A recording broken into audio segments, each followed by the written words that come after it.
Maxwell electromagnetic field equation, Maxwell electromagnetic field equation.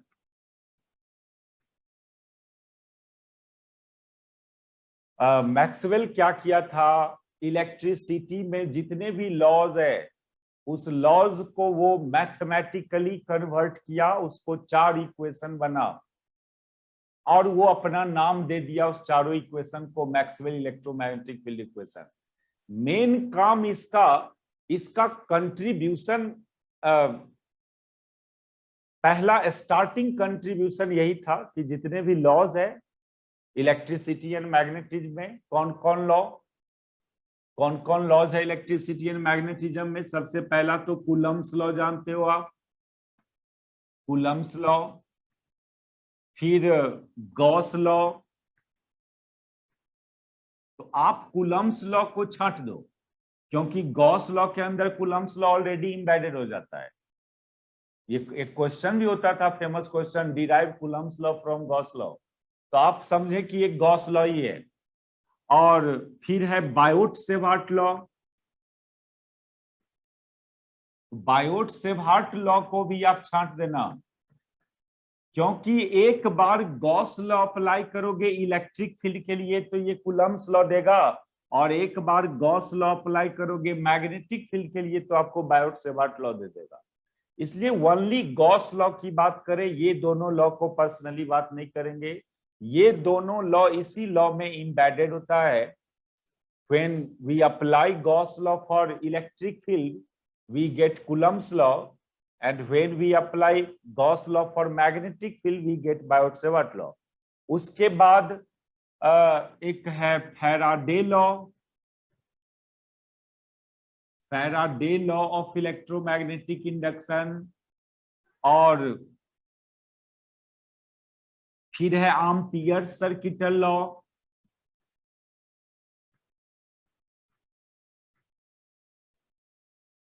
तो mainly ये 3 law है, Gauss law, Faraday law and ampere circuital law. Gauss law में 2 ठो आ गया, Coulomb's law and Biot-Savart law. तो इस चारों लॉ को, कूलम्स लॉ, बायोट-सेवर्ट लॉ को कंबाइनली गॉस लॉ बोला, और ये Faraday law and Ampere's law, इसको मैक्सवेल क्या किया, इस लॉ को मैथमेटिकली एक्सप्रेस किया in integral form and differential form. उसी इक्वेशंस को मैक्सवेल इक्वेशंस नाम रखा गया।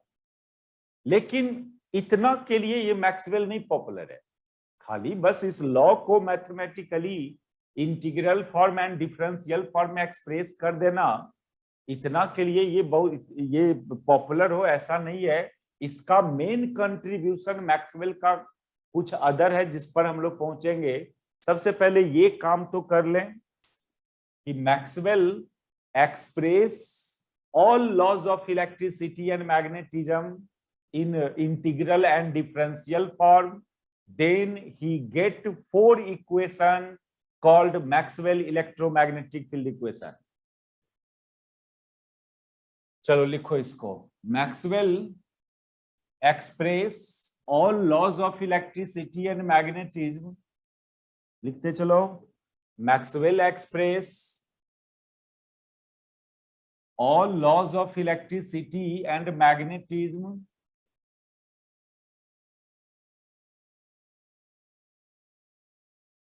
all laws of electricity and magnetism in integral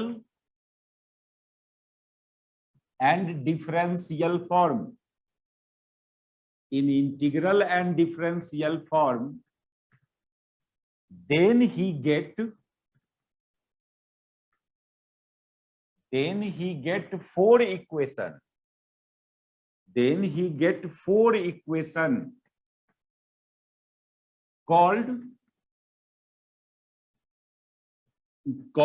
Maxwell electromagnetic field equation, called Maxwell electromagnetic field equation.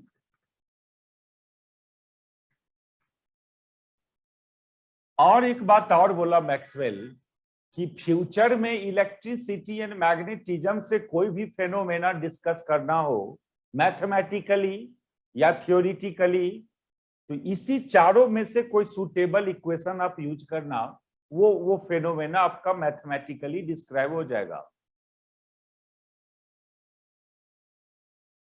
ठीक है, called Maxwell electromagnetic field equation. And any of the phenomena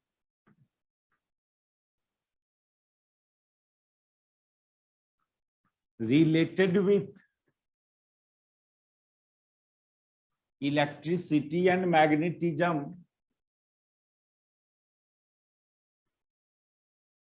can be theoretically described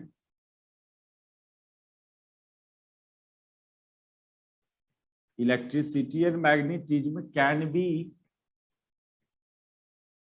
theoretically described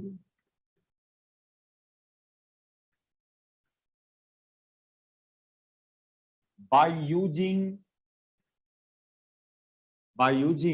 any one of these four equations.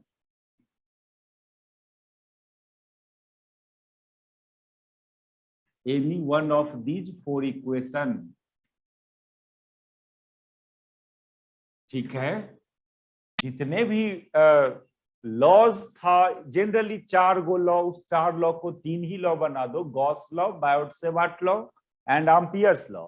इसको क्या किया Maxwell, integral and differential form में express किया, तो 4 equation बना। उस चारों इक्वेशन को मैक्सवेल इलेक्ट्रोमैग्नेटिक फील्ड इक्वेशन बोला गया। और फिर बोला क्या मैक्सवेल कि फ्यूचर में इलेक्ट्रिसिटी एंड मैग्नेटिज्म से कोई भी फेनोमेना डिस्कस करना हो थ्योरेटिकली या मैथमेटिकली, तो उसी चारों में से जो सुटेबल इक्वेशन होगा उसको आप यूज करना, वो फेनोमेना डिस्क्राइब हो जाएगा। तो सबसे पहले उस चारों इक्वेशंस को देखें हम लोग, जो देख चुके हो पहले सेमेस्टर 2 में भी इसको देखे थे, लेकिन ये चैप्टर का स्टार्टिंग यहीं से होता है, आपका लिंक यही मैक्सवेल इक्वेशन से बनाना पड़ता है, फिर से देखना पड़ेगा। तो देखो Maxwell first equation,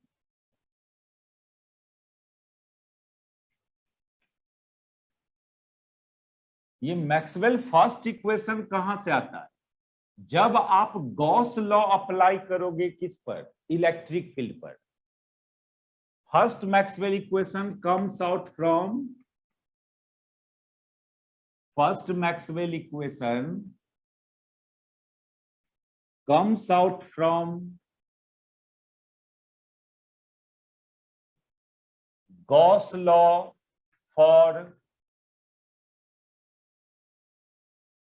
electric field।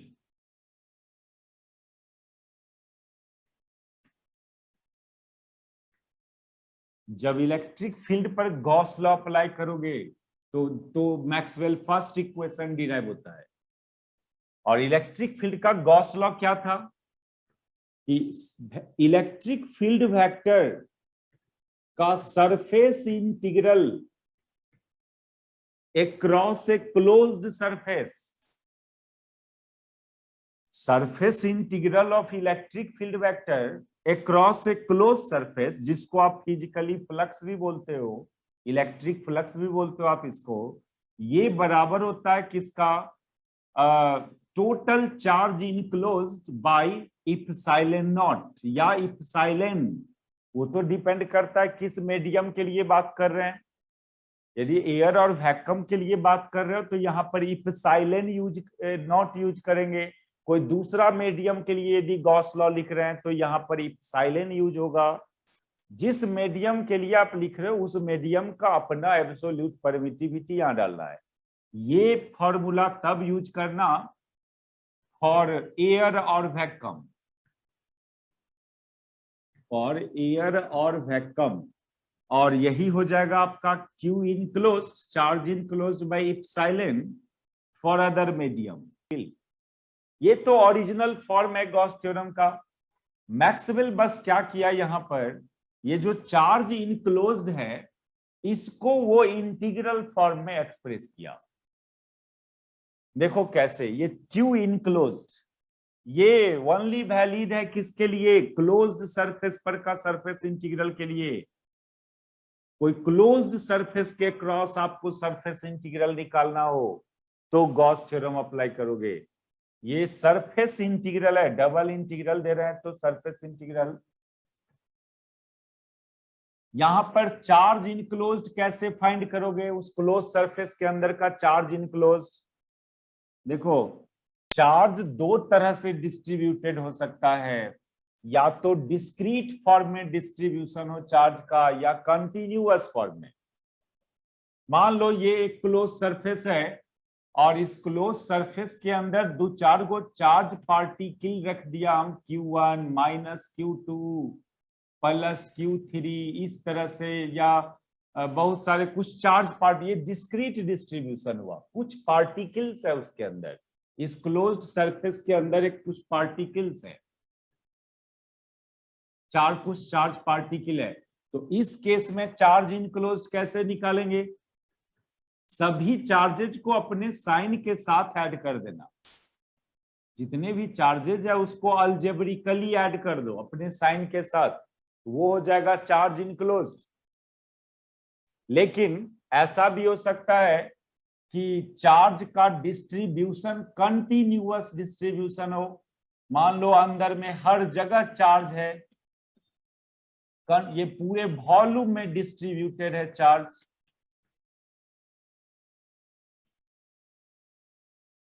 तो अब आप इसके अंदर का चार्ज इनक्लोज्ड कैसे निकालेंगे? ये तो डिस्क्रीट डिस्ट्रीब्यूशन है चार्ज का, तो आप सभी मतलब कुछ पार्टिकल था, 4-5 को पार्टिकल था इसके अंदर, तो उस सब चार्ज पार्टिकल को अपने साइन के साथ ऐड कर दिया गया। और यदि कंटिन्यूअस इस तरह का डिस्ट्रीब्यूशन हो तो चार्ज इनक्लोज के लिए क्या करोगे?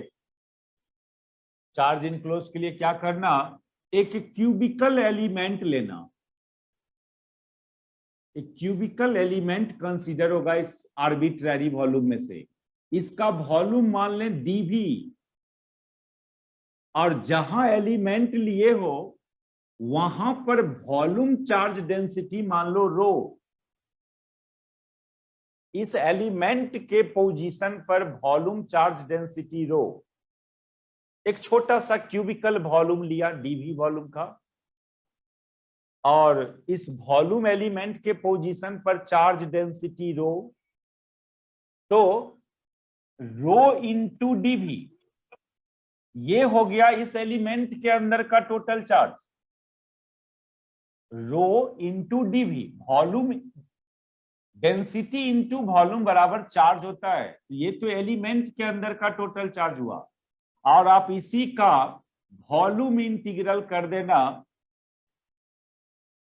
तो ये हो जाएगा आपका चार्ज इनक्लोज्ड। देखो, तो ये रिलेशन यूज करना आप जब चार्ज का डिस्ट्रीब्यूशन कंटिन्यूअसली डिस्ट्रीब्यूटेड हो। ये एक क्लोज्ड सरफेस था, इस क्लोज सरफेस के अंदर चार्ज कंटिन्यूअसली डिस्ट्रीब्यूटेड है, हर जगह चार्ज है, तो फिर कैसे चार्ज इनक्लोज फाइंड करेंगे? तो एक एलिमेंट ले लेना आप, उसके अंदर से वॉल्यूम एलिमेंट, उस वॉल्यूम एलिमेंट के पोजीशन पर वॉल्यूम चार्ज डेंसिटी माना रो, तो इस एलिमेंट के अंदर का चार्ज हो जाएगा रो dV। अब फिर इसी को इंटीग्रेट कर दोगे थ्रू आउट द वॉल्यूम, ये चार्ज इनक्लोज हो जाएगा। तो आप यहां पर क्या करेंगे? इस गॉस थ्योरम में ये जो चार्ज इनक्लोज्ड है, ये चार्ज इनक्लोज्ड की जगह सब्स्टिट्यूट कर देंगे क्या? Volume integral of rho dV by epsilon not. तो यही हो गया आपका क्या?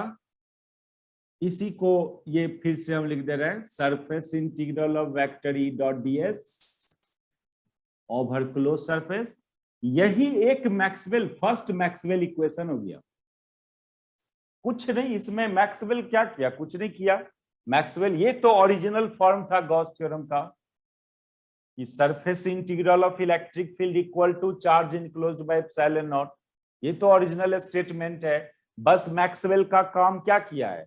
ये चार्ज इनक्लोज्ड को भी इंटीग्रल फॉर्म में रखा।